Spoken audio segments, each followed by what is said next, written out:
Yeah, man, it's time to park and go handle some other shit. But I was sitting here, man,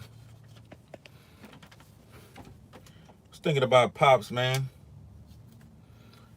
I I chopped it up with him. That was I think like December 11th. We was uh we was chopping it up, following up, checking on him because he had been sick and he wasn't feeling well. So I was following up, checking on him, seeing how he was doing and whatnot. Because I was wanting to let him know, at the little radio show I do, whenever he wanted to come in and just hang out, like nigga, the door is open. Like whenever you wanna come hang out and fuck with me, it ain't about you gotta set no appointment. All you gotta do is hit me up and be like, I want to come to the show, this and that, this and that. So I wanted to let him know that. And then the next day was Mama West's birthday. I was doing the show to her, and he was too sick to basically move around. But I told him, what I'm saying, I understand that you can't move around, but if you had a strength and you'd like to call in and do your own tribute and just hang out with me and do whatever, because with certain people, man, like I ain't gonna say I ain't got no boundaries, but as family and friends, the way we used to hang out and do what we did, pops was like a uncle or something. Pops was like a blood relative, but we was not blood related. It's just his conduct in life made me adopt him that way. Now don't get me wrong. he was lit. You know what I'm saying? He was lit. He was a real nigga. I'm not coming to this YouTube to bullshit you and play games. Pops was a real nigga, man. You know what I'm saying? From the bottom to the top. And I got to learn a lot about him because in the early days when Pimp was on lock and me and Mama was moving around doing a lot of shit, sometimes it would be me, Mama, and Pops, and then the little skeleton crew that I put together to handle business. And so basically, I got to learn a lot about Mama and Pops early in the game when a lot of people wasn't around, when the commotion wasn't around. I got to learn a lot about Pimp. You know what I mean? I got to learn a lot about the whole UGK movement, you know what I'm saying, for like years, because while we was moving around trying to get my artistry into the hands of different DJs and different industry people that Mama knew, we spent a lot of time at the crib strategizing and planning, eating big, and just being on some family shit. You know what I mean? So I got to learn a lot about Pops, where he was from, how he grew up, because I'm the type of person, I like to talk to my elders. I don't know. I must be in a bad area or something. But if I'm back up in this bitch and you can see me, basically saying is I got to learn a lot about Pops, um, from his past as a youngster, how he grew up, this and that, and where he grew up, and he had a real humble beginning that a lot of us, like a lot of people that I know, didn't get to experience. Like he came up in Virginia, and he had brothers, and his pops, was a hardworking man, and they had some land, and they had tobacco fields and farm equipment and stuff like that. And so his dad would be on top of him and his brothers to make sure that they did their chores, plus took care of the lands and the different things that they had, the tobacco fields, corn fields. It was other properties that they had that produced resources and whatnot, but they had to till the land and take care of their business. So as you know what I mean, he wasn't that big. He probably was about 5'7", 5'6", 5'8". You know what I mean? Probably weighed about, ever since I known him, probably weighed about but he was strong.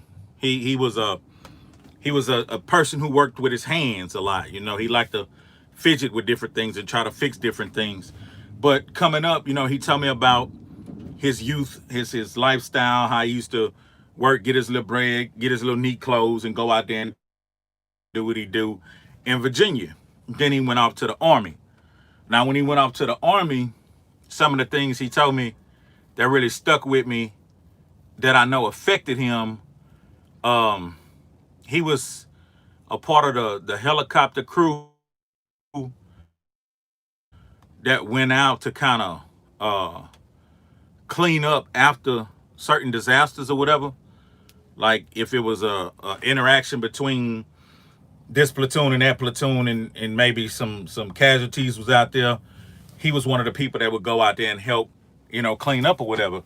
And he told me one day that when his helicopter landed, he was out, and it was a gruesome scene. You know what I'm saying? Some bodies was dismembered and whatnot. You know what I'm saying? Smoke and gunfire and fire and just foul smells was in the air.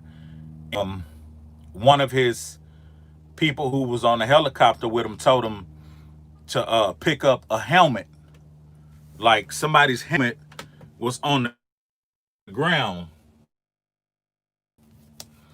and he said that he didn't think nothing of it. He just basically went and he grabbed the helmet and picked it up and looked at it. It was a damn head still inside the helmet.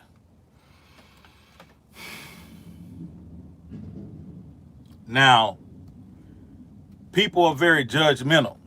You know what I mean? People are very judgmental. But you don't know what a person has been through to point a finger or say this and that about him. You know what I mean? And he told me that day he's seen a lot more other things, but he said after that day, he would have nightmares, and he wasn't the same. You know what I'm saying? And he said he witnessed a lot of, gory and disgusting and horrible, bloody, gruesome things, you know what I mean, during that time. But I say that to say, you don't know what's the ingredients of an individual to point a finger at him. You know what I mean? So what I knew about him, he was a very good dude. He was a very supportive dude. If he aligned himself with you and affiliated himself with you, he meant that. It wasn't just something to say. You know what I mean? If he said it, he meant it in whatever capacity it was. You can depend on him. You know what I mean? Um, Otherwise, he'd like to have a good time. He like to have a good time. You know what I'm saying? And he loved women. You know what I mean? He loved women. You know what I mean? And I respected that. That was some players shit. And me, him, and Mama did a whole lot of hanging out, and we did a whole lot of family shit. And he never was a faulty dude. He never was a bullshit nigga in my eyes. He always was a pretty stand up nigga. Now, what he done outside of when he was around me, I can't account for that. I can't speak on none of that. You know what I mean? I know when he was and say, hey, you know what? As I'm sitting here thinking, damn, when we under the weather, he sounded, you know what I'm saying, I'm about to die. You know what I mean? And I know he was going through a lot with the cancer and whatnot. And so I understand also that we all gonna die.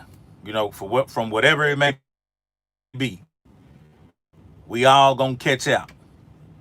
That's one thing about being given the gift of life. You also got an expiration date.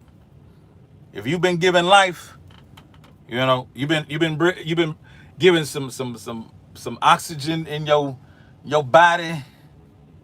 You also been given a day where you're gonna expire, and that's inevitable. It ain't nothing to be scared of. It's just something for you to know that hey, coming for all in a dash,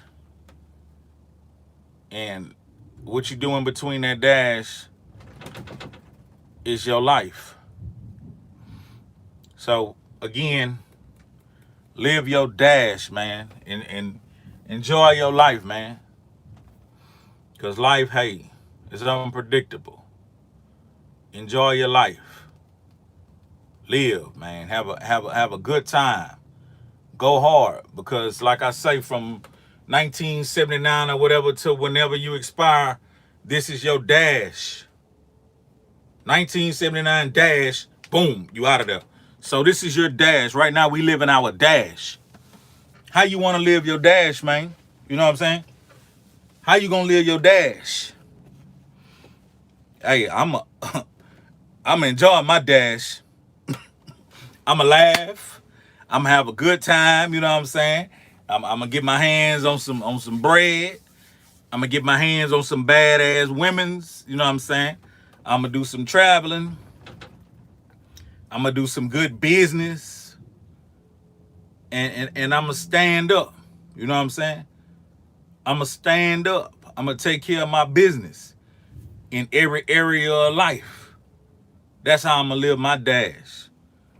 That's how my dash been going, and pray to God that's how my dash continue. Who out there tuning in, man? But for me, that's who Pops was to me, man.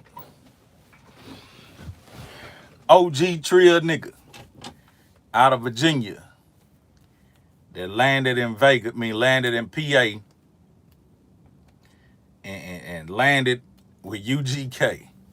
You know what I mean? Married into the game. I remember when they told me him and Mama met. I think her and Pimp was at some hotel and he was working at that hotel. I think he was working in the bar area or whatever. No, he was at, I remember, he was at the hotel on break. He was working across the street. And he would go to that hotel on break in the bar area and have a little bite to eat or whatever, and then gone back to work. And so she asked to buy him a drink. And he was hesitant. And he was playing the role like he was playing distant. And he told her, "Hey, I'm trying to get myself together, this and that. I ain't really trying to make, too many friends or whatnot." And so she told him, "Hey, whatever, this and that. I was just being friendly and offered you a drink." And so he thought about it and he was like, "Man, you know what? That was a cute little lady and she was being sweet to me. Let me offer to buy her a drink." So he came back at her and they started talking like that and started building from there. She didn't tell him who she was and what she was about or what she did until later. She ain't tell him, "Hey, nigga, my son, an underground king, trying to get this rap shit going, this and that, and we be on the road, this and that, this and that." She ain't tell him that till later. You know what I mean? And when she told him that, I remember her and him telling me he had to make a decision. Did he want to be a part of that type of lifestyle? And he wasn't like in a hurry to be a part of that lifestyle at first. He gave it some thought. But when he finally locked in with it, he was locked in with it. And that's a lot of beautiful memories I got in my mind, you know what I'm saying? Times I shared with mama and pops, you know what I'm saying? And the times I shared with Pimp. All of it, all of it wasn't long enough. I'll say that. You know what I mean? All of it was short lived. Ain't no way in hell when that man got out in 2005 and I'm talking about we immediately just start doing shit. You know what I'm saying? We immediately just day in and day out just start grinding hard, man. I'm saying being here and there, this studio, that studio, this city, this club, that club, clothing stores. Like, the shit was phenomenal. You know what I mean? But what I learned to do was try to soak it up a little bit, but stay in the moment and be sufficient in the moment. You know what I mean? Like a lot of the video footage you see, concerts and different things, videos, music videos, interviews. I was somewhere around doing something. You know what I mean? And I remember a time Pimp told me, you'll get your time. Like, play your position. And so when he told me that, I understood what he was saying, because I had already been in the music business for a while, and I seen how adamant some individuals would be about trying to be in the forefront, trying to be on side of the man, trying to be inside the camera shots and shit like that. I wasn't really on that type of time, because him telling me play your position and delegating certain times and things for me, it didn't really make me want to just jump up and do certain shit. I remember a time at Pouring Up video shoot, he told us he was gonna give us our cameos, but I think he got real busy. And so one part of the video, we were supposed to get this cameo in Houston, and it was like we was outside of Club Blue, I think, and we was standing in a circle, and the camera was supposed to pan like this to identify, like, giving you your proper cameo. And I had on a purple shirt with a drink bottle on it. You know what I'm saying? I had on a purple shirt with a drink bottle on it, and a white hat and some light denim jeans. And when they panned the camera and shit, they blew right by a nigga like a nigga wasn't even, you know what I'm saying, wasn't even with the crew. And then they did that to a few others. But now they put the camera on the guys from FUBU and different people like that, and I could tell they were getting like proper cameos. So throughout the video, I never told Pimp, hey man, I ain't get my proper cameo. I was just like, shit, it is what it is. And so when we got to PA, I think this was gonna be the wrap up of the video. They was wrapping it up, you know what I mean?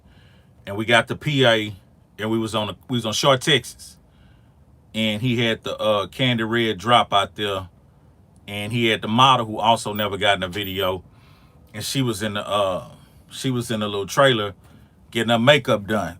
Yeah, big Esther Baxter. I told that story on Trio Stories. What up? With her caramel, you know what I'm saying? Sexy ass, but that was a long time ago. She looking quite regular now. Still look good though, but she looking quite regular now. So she in the thing, you know, and so Pimp tell me, damn dog, you ain't get your proper cameo, right? I'm like, nah, I was busy doing different shit. And then in Houston, when we was supposed to get it, they blew by us with the camera or whatever. So he said, I tell you what, I'm finna leave with Mike Jones and them and go to I think catch a plane to do something with Brooke Valentine. She was hanging out with us a lot. Like, her and her crew, they would be at mama house chilling. And so he was like, we gotta go do a video shoot or something with Brooke Valentine or whatever. Me and Mike Jones finna bail. He said, but I want you to take the keys to the Candy Red, and at the end of the video, because the model chick didn't get in the video, you know what I mean? And me and you dressed alike. We both had on these maroon dickies. You'll see that famous picture of him and Mama walking, and me and Titus walking behind them. That's when we arrived on the scene. When me and Mama and Titus came to the video shoot and met them. That's when we arrived on the scene, and we was walking on to the set. But you'll see that picture. We got on the same Dickie suit at the end. So basically, he like, I want you to take the red drop and the model chick, and I want you to pull off with her, you know, and the camera gonna catch you kind of from behind or whatever, then from the side. Then I want the camera guy to zoom in and give you your proper cameo. People gonna think it's me and the model chick together, but it's actually gonna be you. You know what I mean? And I was like, that's gonna be some dope ass shit. Like boys gonna trip out when they see that shit. So I'm like, I'm excited in the bitch. And so he told the Boomtown, the camera guy from PA, my nigga, you know what I mean? We all come up together.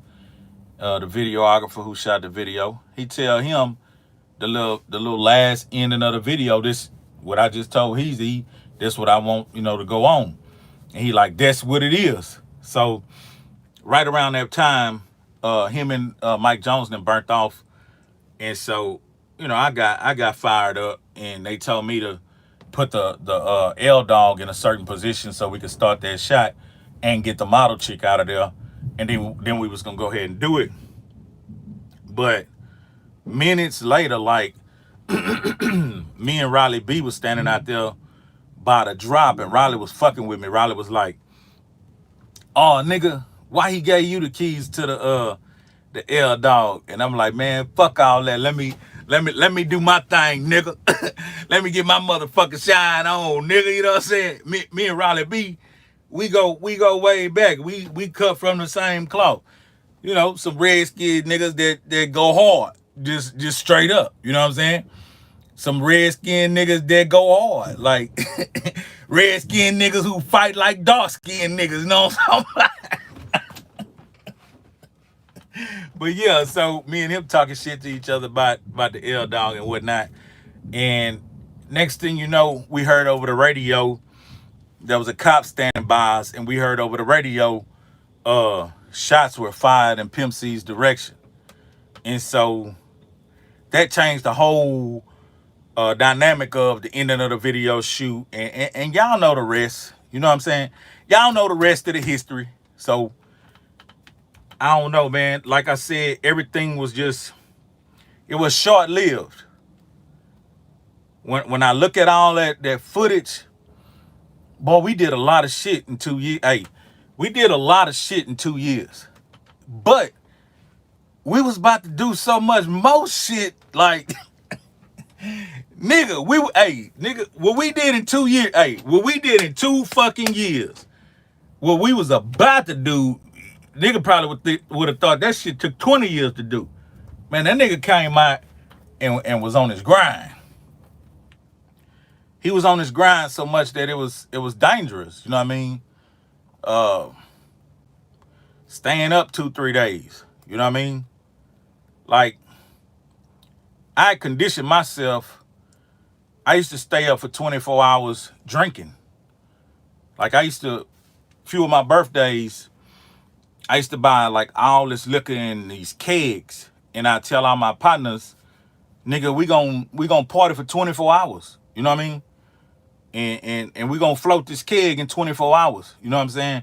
And it wouldn't be a whole bunch of us. It wouldn't be over 5 or 6, 7 people. It would be about, you know, and at the end of the night, probably around 2 in the morning, it normally would be about 3 of us or 2 of us left. You know, some niggas be passed out, got picked up, left, whatever, went to bed. I drank them niggas ass to sleep. But during all that, I conditioned myself, so staying up 24 hours under the influence of of big blunts and liquor and beer and still be cognitive.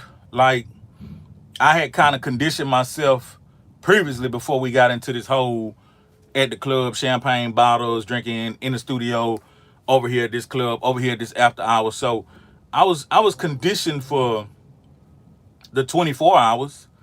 I was conditioned for a day and a half. Now, when we started staying up 48 hours, hold up, nigga. Hold up, nigga, you trying to kill me. I wasn't ready for no 48 hours, but that nigga stay up, man. That nigga stay up 2-3 days, man. Grinding. Some old extraordinary, incredible shit. You know what I mean? But after that 2-3 days though, when he was tired and he was about to hit that bed, that nigga slept like a fucking that nigga slept like a fucking log. You know what I mean? When that nigga went to sleep, oh man, that nigga was out. But like I said, the whole run was short-lived. Even all the time before he came home, the time I got to spend with mama till he came home, I still feel like that was short-lived because me and mama we had done so much, like on the Chitlin circuit, underground, and let me show you how shit is. We was going to these underground clubs, and she introducing He's a Leo, her new act, telling people what it is. I could see the promoters and DJs kind of, yeah, for real, whatever. All right, check this out. Check this out, though. I'm humble because I'm knowing, hey, I'm trying to get my shit together. My music ain't all the way where it need to be, but I got a couple of records that I'm standing behind, like, fuck what you talking about. And we here, nigga. You know what I'm saying? So one day, they acting as if, yeah, whatever, we'll give it half a spin or we'll put them on the show. But it's almost like you pulling teeth out their mouth like that. You know what I mean? Now, here it is. All I did was a few more records. All I did was a few more shows, few more traveling. But Pimp got out. The whole dynamic changed. Them DJs who was, yeah, we you know what I'm saying, with no energy, they was up. Oh yeah, baby, yeah. That's why I just stay the same, man. Cause I know how shit is. I know how shit be when it's something that niggas really want to get popping or really want to be a part of. They got a whole different conduct. You know what I mean? They're gonna act totally different. But guess what? Pops was a trill ass nigga. R.I.P. to my nigga. These niggas unloaded me. I'm gonna go get clean and take care of my motherfucking business. I'm out.